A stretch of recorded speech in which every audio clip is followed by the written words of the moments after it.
So it looks like PlayStation Call of Duty marketing deal ends next year. Let's look into this.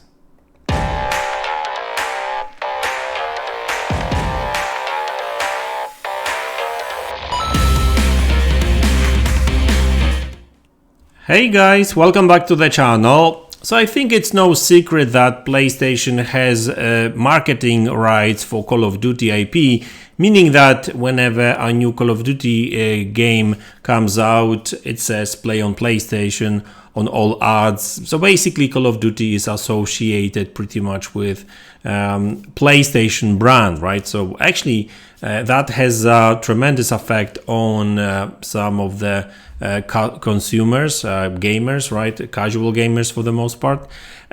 So yeah, Call of Duty for them is PlayStation, right? Is on PlayStation.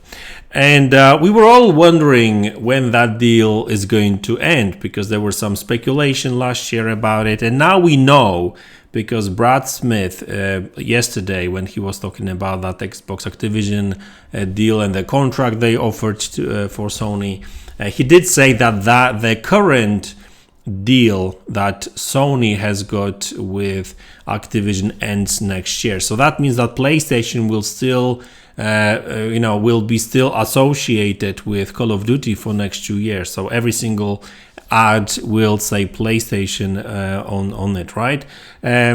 Why should we care? What does it matter? I mean, because like if you think about it, even if Microsoft ends up buying Activision, they won't be able to advertise Call of Duty as an Xbox game until that deal finishes, right? So that means that until end of 2024, they won't be able to do it, right? And I don't even think, I'm not really sure how that's actually created. So, because so probably Microsoft will be able to advertise a new Call of Duty game as an Xbox game. We're talking about 2025 Call of Duty. So even though the deal may end with the end of next year, the Call of Duty, any Call of Duty materials for the Call of Duty 2024 or whatever that game is going to be, will still carry over to early 2025 as well. So right, I don't think it's just end of 25, end of 2024, and the deal doesn't really works anymore. I mean, I'm no lawyer, but either way, the fact of the matter is that this marketing deal is in place, and I don't think that Microsoft would like to break it, to breach the contract. They always are fine with current contracts and stuff, so that they did that in the past. Yeah, I'm sure they will do it again. So that means that even if Xbox ends up buying Activision this year, there won't be any Xbox Call of Duty marketing, right? So it's actually funny.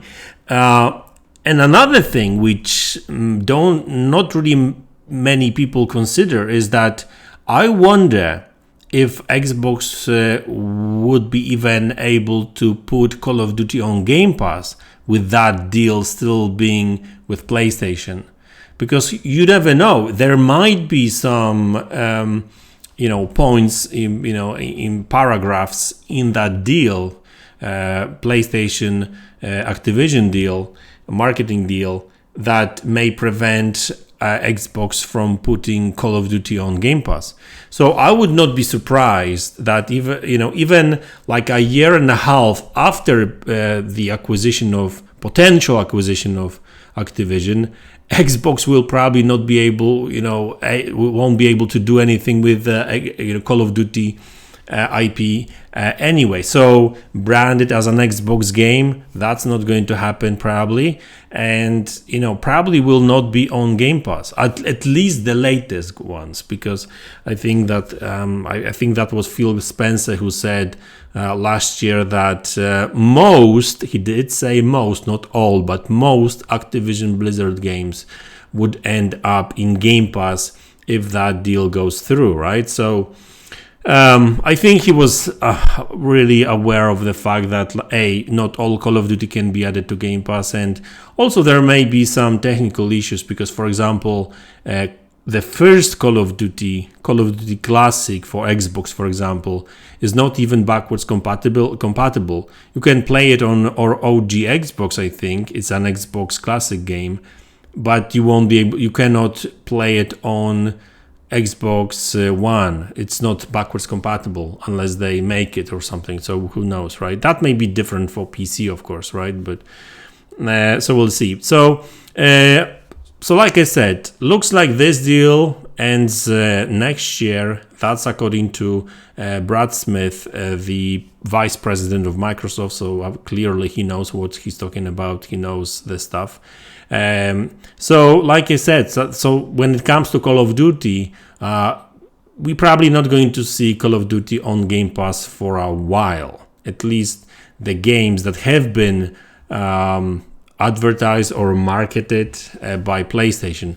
So I'm also curious if that deal, and I'm just thinking out loud really, this is not like me confirming anything, but I wonder if that deal could also potentially block all Call of Duty games that PlayStation had marketing rights for, like even last generation. Because if you really think about it, the last Call of Duty game that was associated with Xbox, where Xbox had marketing rights, was Call of Duty Ghost on Xbox 360, I want to say. No, Xbox One.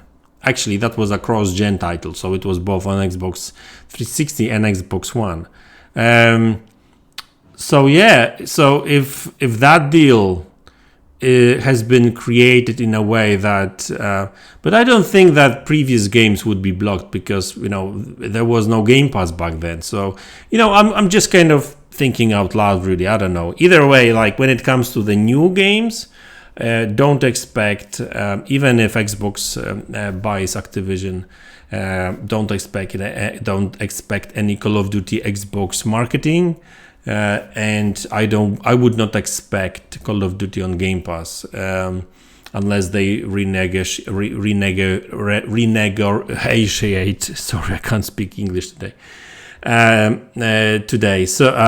So yeah, we'll see how that goes. But one way or the other, sooner or later, should I really say, these games will end up on Game Pass. It's just not this year, even if the deal would go through. So yeah,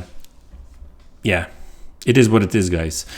But Activision and Blizzard has got a ton of other games that will be in Game Pass day one. So that's good news, actually, right? So anyway, guys, that's the video. Thanks a lot for tuning in. Thanks for support. I really appreciate it. Don't forget to like, subscribe to the channel if you haven't already, and I will see you all in the next one. Take care.